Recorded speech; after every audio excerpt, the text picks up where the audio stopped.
Hi, welcome back to another TerranScapes video. In this video, I'd like to show you some recent improvements that I've done to some pond boards. These are part of the modular board set that I produce in a variety of color schemes. And this customer has been a customer who's been really asking me to always continuously push to try to improve the pieces and see if I can add some really nice extra details to them.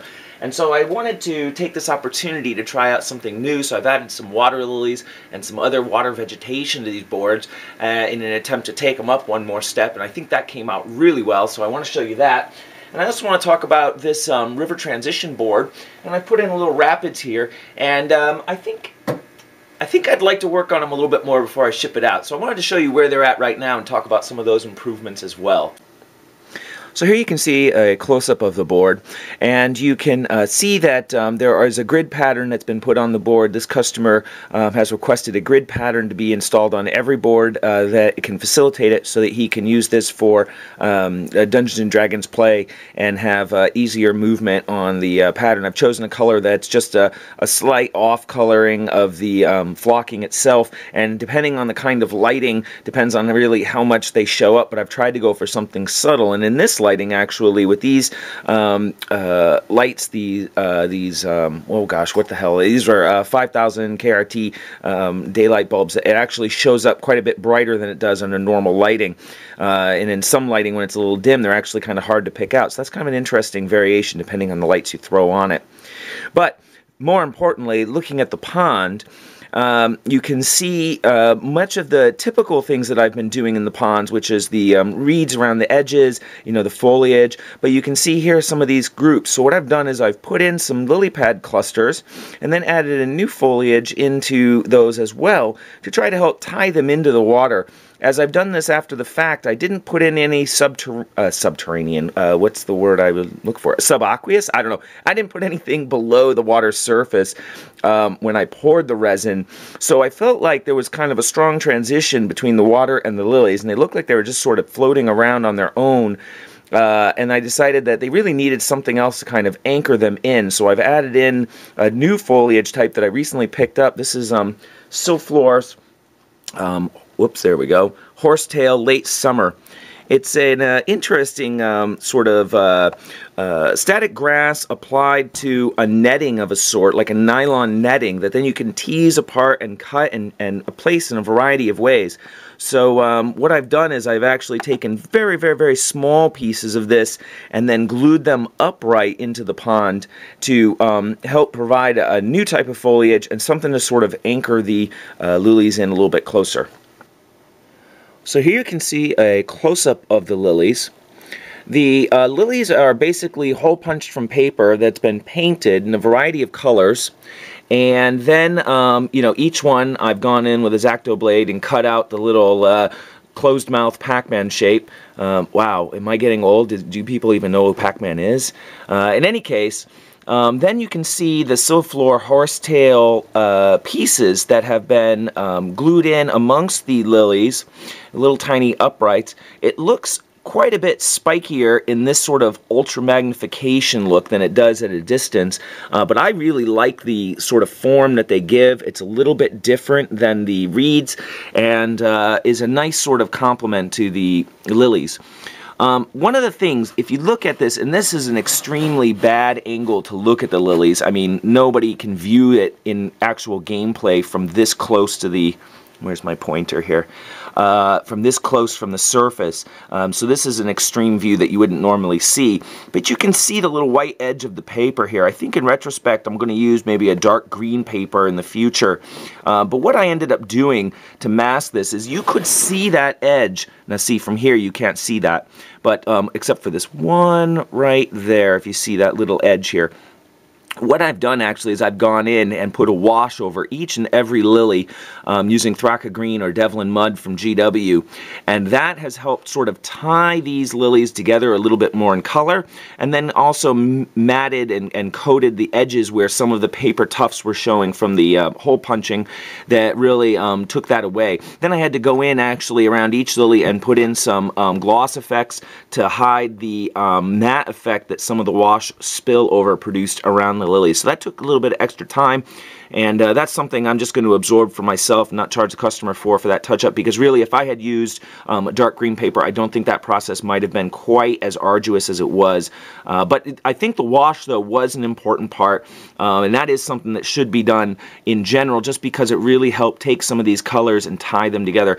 But I wanted some variety of colors, browns, some slightly yellower ones, some darker green ones, to show the varying age of water lilies. If you've ever seen water lilies growing, they grow in a succession of erupting leaves, where some of the leaves age and then begin to die, and then new leaves emerge. And so you'll actually get quite a bit of a variety of color as the season progresses of lilies, whether in their multiple stages of aging.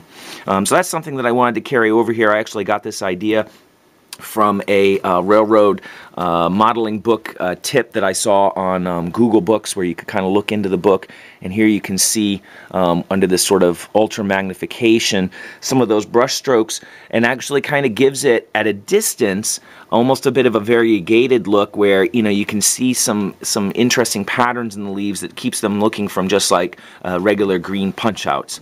So I like the way these came out a lot, actually.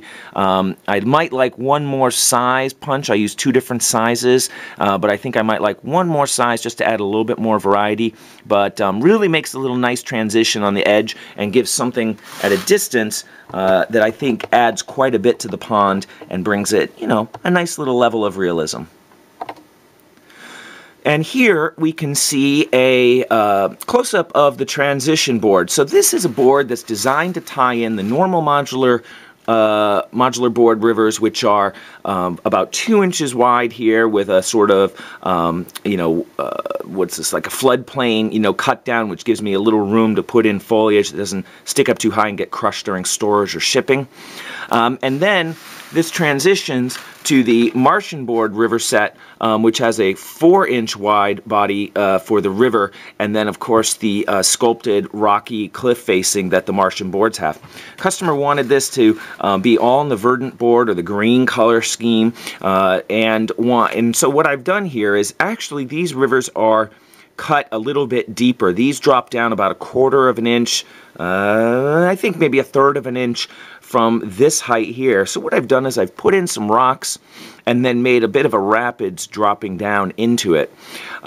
This has been sort of very similar to the waterfall technique that I recently showed, and I've been thinking about this a little bit more. Let me show you a real close-up of this so I can discuss that a little bit better. So one of the things that I put into this that I liked, and something I really need to emulate in more water features, you're going to be seeing this come up more and more frequently, is I've actually gone in and done a little bit of a patchwork, and I think you can see that, of an undercoating of a different color. This is, it's a crazy color. It's called Celadon. It's kind of akin to rotting flesh from GW, and I've patched that in, and it gives a sort of dirty look to a couple of the spots in the rapids that I think helps to emulate. The water itself isn't quite really clean. When you see it from above, you're seeing the blue from the reflecting of the sky, but when you see it in this froth, you're actually seeing the watercolor a little bit better. And so I like that different kind of color, and I might try to accentuate that a little bit more in future pieces, and I think it brings a little bit more depth to the overall transition. One of the things that I tried to do is build up a little bit more in front of the rocks to show where the water is piling up before it cascades around them and then flows down. And I think that could have been accentuated a little bit more in this piece. Now here's the thought. I like this overall, but I'm going to offer for the customer, if he'd like me to hold on to this for a few more days. I was just looking at a recent video from Scalerama. A viewer of the waterfall video reminded me about it. I've seen them before, but Scalerama does a variety of water effects using some different materials and at slightly larger scales actually than 28 millimeter. But one of the things I noticed is that they add a bit of a translucence to their water. They tint the resin itself rather than dry brushing on, as I've done here, some of those white caps and peaks.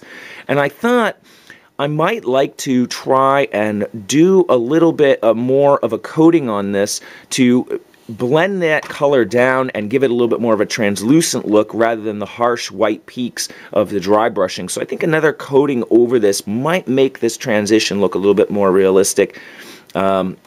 It's something that I haven't quite done in that technique before, but I've really been thinking about how to make this look a little bit, well, wetter, actually, I think in the end is the goal I'm looking for. So if the customer likes this and he wants me to ship this out, I'm happy to do that. But if he's willing to give me a couple more days to tweak this and maybe work on it another time or two, it's something I might like to try. And if I do that, I'll come back to this video and show you how it looks different than it does right now.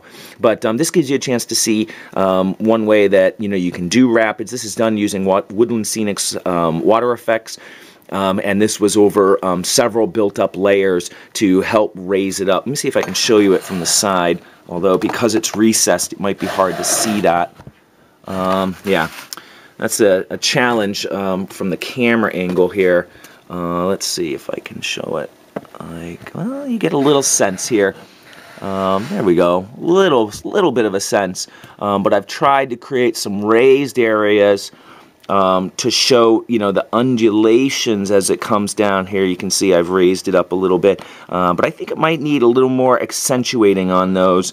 But because it takes time in between layers to dry, it's a time-consuming process to build that up, because if you build it up all at one go, it can take a really long time, as the material will skim over and then prevent the core of it from drying out in any kind of reasonable time frame. It could take weeks if you build it up too quickly. So anyway, there's the the riverboard transition for the modular boards, and give you a sense of what that looks like. So I hope you enjoyed taking a look at these boards and getting some of my thoughts on it. I think, keep an eye on pond boards in the future, as I'd like to, build upon the lily idea and add some other kinds of perhaps features underwater. That's something I hadn't even considered before, actually. And so each stage I build on, I think about new ideas on how to take that stage and add to it. So I think there may be some changes down the road. We'll see how that goes. And of course, if I make any changes to the transition board, I'll come back and I'll show you those as well. And if you haven't taken a look at the scalerama videos, you might take a look. They work at a different scale in those videos than we typically work in, we being 28, 30 millimeter gamers. But it's an interesting perspective on the alternative ways you can do water effects, and it is something that I'm looking at in terms of what's the overall feel that they're achieving, and what are some of those things that I like about that feel that maybe I can emulate on my own pieces using some different materials, maybe with a slightly different look, because of course water is going to change in its appearance at different scales. So you can't do the same kinds of effects at 6 millimeter that you can do at 1/35th scale, for instance. So but it's worth taking a look, so I'll put the link down in the description. Feel free to leave questions and comments down below, and keep an eye on the channel. Of course, I'll be back real soon. I've got a couple more projects that'll be coming up for videoing in the near future, and I'd be happy to show you those. And if you have any interest in contacting me, you can always go to TerranScapes.com, and you can see all of my pictures from previous work there, as well as contact info. Whew, that was a lot. So I hope you followed that, and you come back and visit me for another video real soon.